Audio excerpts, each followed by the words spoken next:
There's two things I've come to love in the past 3 years. One is sketching buildings and architecture, and the other thing is painting with inks and watercolors, especially these black and white little ink sketches.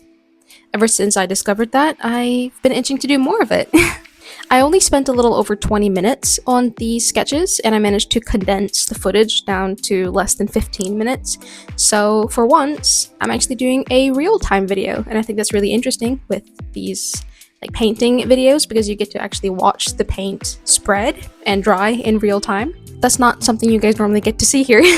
So yeah, this will be more of a laid back, chill video, so grab a drink, whip out your sketchbooks, and come along.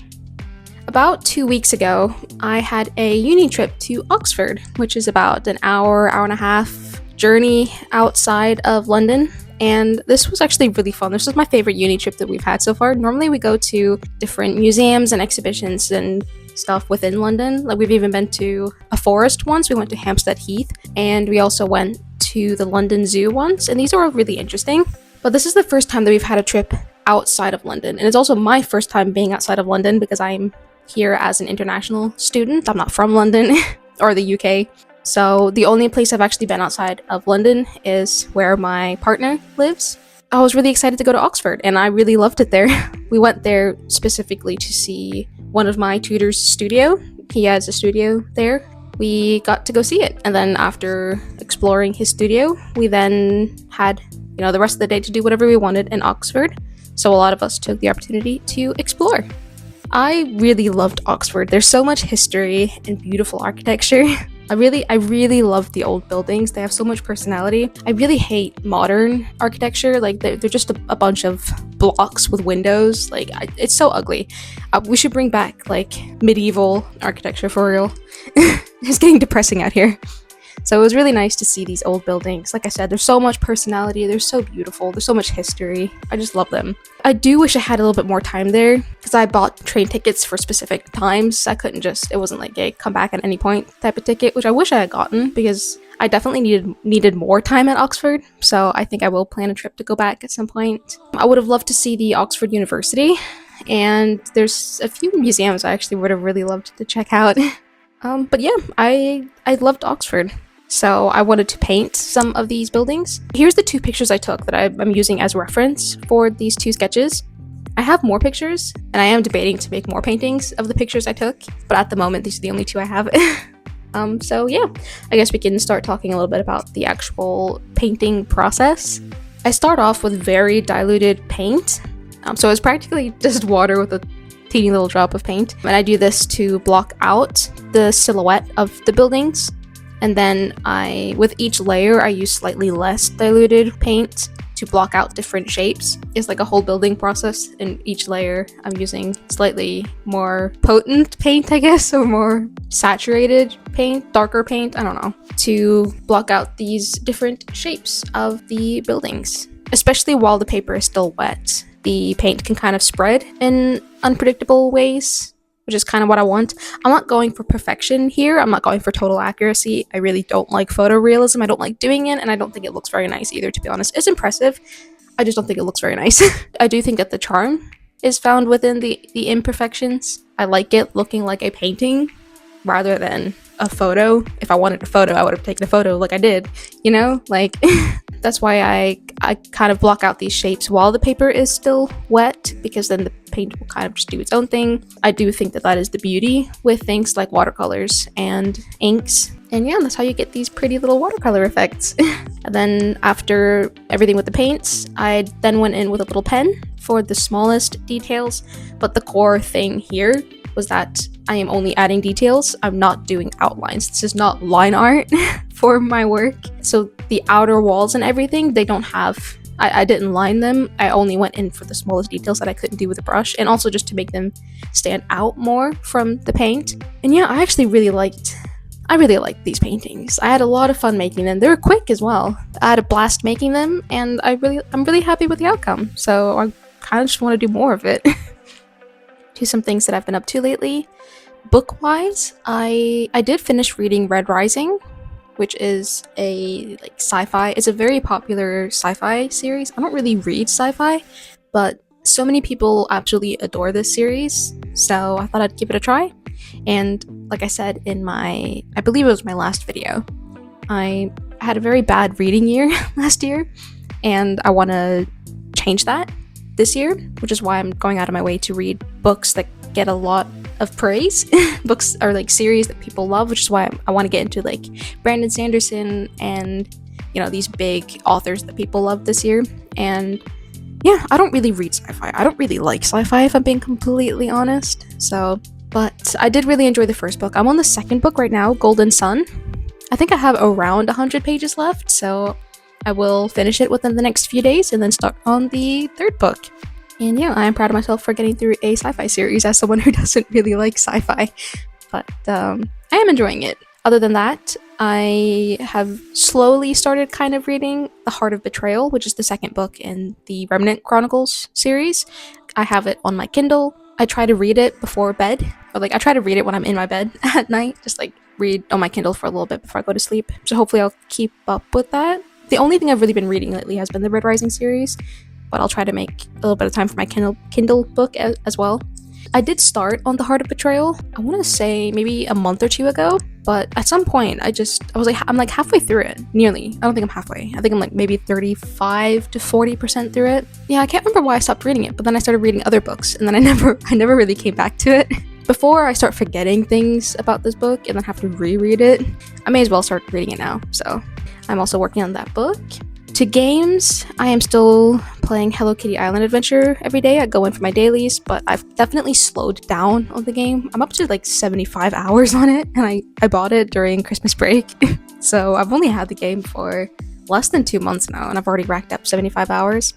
But yeah, I am definitely running out of things to do, so I really only come on for dailies, like specifically for events now, and for like the cabin visitors and stuff like that. So I mean, eventually I will just fully run out of things to do, I guess, so we'll see how much longer I keep playing it. I have been playing Cult of the Lamb. This is something I play with my partner, or we play separately, but we play it on call together, so it's like we're playing together. And we actually decided to replay this maybe a month ago, I think, because of the DLC that came out a few weeks ago. And we finally, I guess, finished the base game and completed most like after game things. And then maybe a week ago, we finally started on the DLC, which has been really fun. The DLC actually adds a lot of content as well to the game. I think they said it nearly doubles gameplay. That's obviously a great thing. I do love Cult of the Lamb. It's one of my favorite games of all time. And other than that, I've been kind of getting into Infinity Nikki again. I want to pick up my gacha games again. I did download the new Genshin update. I haven't been in Genshin for a very long time, maybe a year, maybe longer. But I have heard people say that the new area feels if you like the early game places and you miss them, then the new area will be great for you. I hope that's not misinformation, because I really didn't like Natlan. I really didn't like it at all. I came back for Fontaine because I actually enjoyed Fontaine, and then Natlan was just kind of bad, if I'm being completely honest. It was bad in a lot of different ways, but hopefully the new area is good. I only have so much time for different things, so I kind of prioritized Infinity Nikki. So I've been doing the new event for Infinity Nikki, and I think I am nearly done with it, so maybe then I'll start doing the actual base story of the game, because I'm not caught up. But yeah, those are the games that I've been playing, the things that I've been watching. I have been keeping up with Jujutsu Kaisen Season 3 and Frieren Season 2, but I only watch a few episodes at a time. The episodes come out every week. I watch them with my partner, so I can only keep up when I'm, with him. So I'm a few episodes behind, but I'll be back soon, and then we can watch them. I've also started watching Hell's Paradise with him, so again, it's another thing that I only watch when I'm there. And the one thing that I watch on my own, though, is the Apothecary Diaries, and I actually really liked it. I'm on Season 2 now. So look at me actually watching anime this year. And yeah, these are the things that I have been up to and the things that I've been enjoying lately. I've already kind of run out of things to say, so I guess I'll talk about some other life things. So art-wise, I have been doing a lot of uni work. I've pretty much just been doing uni work the past maybe week or two. Ever since I started back up, I've been kind of rushed with my current project. Our current project it's around competitions. So we were sent out a list of different competitions going on in the UK for different, art things. And we have to pick a handful and, make the work for the competitions and actually enter them. So I've done work for 2 different competitions now, but the reason why it's been stressful is because I chose 2 competitions with very small deadlines. So the one competition was due, I think, the week after my first week back at uni. So I had 1 week to work on it, and I did finish it on time and I sent it in. And then the second competition I chose is actually due the day after this video comes out. I'm recording this voiceover a few days in advance, and I'm at the very end of my project, so it'll be done on time. And then I'll have time to choose a third competition before I start working on my final major project. So that's what I've been up to. I do have some footage recorded for another video, so maybe it'll be my next one. I'm doing some freerun fan art for season 2, and I've made 1 painting, and I'm working on a second one of a different character in freerun. So I've done the line art and everything. I've done the sketch and the line art, so I'm just missing the actual coloring. So one of these days I'll actually finish it, and then I'll have more work to post then. And yeah, hopefully I'll keep recording I guess my uni work, and I can show you guys my projects, especially my final major project. I haven't decided what I'll do yet, but hopefully no matter what it is, I'm able to record it and take you guys along on the journey, especially since this is my last year for my bachelor in illustration. So I feel like I gotta go out with a bang, like my final major project gotta be good. On top of that, I haven't started yet, but I'm doing research and planning for making a website for myself, because this is another project we have for my course. For my last year, we have to actually build a website for ourselves. So yeah, some big projects coming along. I'm not quite sure what I'm doing about traveling and what times I'll be home for the summer, because this year is a little bit chaotic.